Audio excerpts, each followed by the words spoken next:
The Molotov-Ribbentrop Pact, Definition and Consequences. The Molotov-Ribbentrop Pact, also known as the Nazi-Soviet Pact, was a non-aggression treaty signed between Nazi Germany and the Soviet Union on August 23, 1939, named after the foreign ministers of the two countries, Vyacheslav Molotov of the USSR and Joachim von Ribbentrop of Germany. The pact shocked the world, as it was an agreement between two ideologically opposed regimes, Fascist Germany and Communist Soviet Union.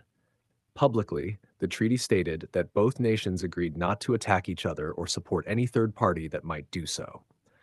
However, the most controversial part of the pact was a secret protocol attached to it. This secret agreement divided Eastern Europe into spheres of influence between the two powers. Specifically, it allowed the Soviet Union to occupy eastern Poland, the Baltic states, Estonia, Latvia, and Lithuania, and parts of Finland and Romania, while Germany would take western Poland and other territories. The consequences of the Molotov-Ribbentrop Pact were immediate and devastating. Just a week after signing the treaty on September 1, 1939, Germany invaded Poland from the west. On September 17th, the Soviet Union invaded from the east. This double invasion led to the collapse of Poland and marked the beginning of World War II. The Western powers, particularly Britain and France, had guaranteed Poland's independence and responded by declaring war on Germany on September 3, 1939.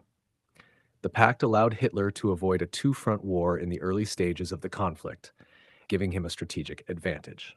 At the same time, Stalin used the agreement to expand Soviet territory without facing German resistance. However, this uneasy cooperation did not last.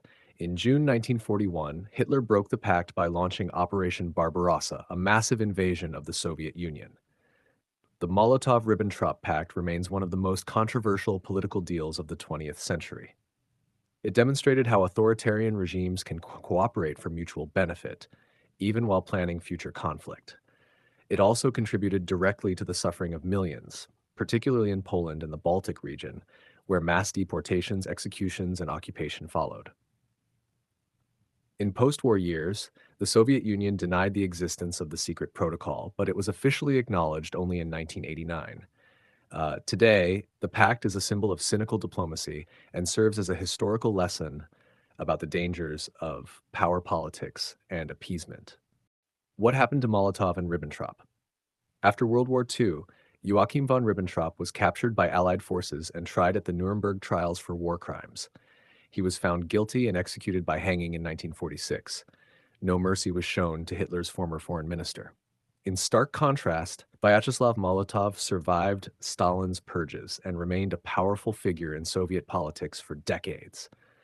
Although eventually sidelined during Khrushchev's reforms, he lived into the Gorbachev era, dying in 1986 at the age of 96.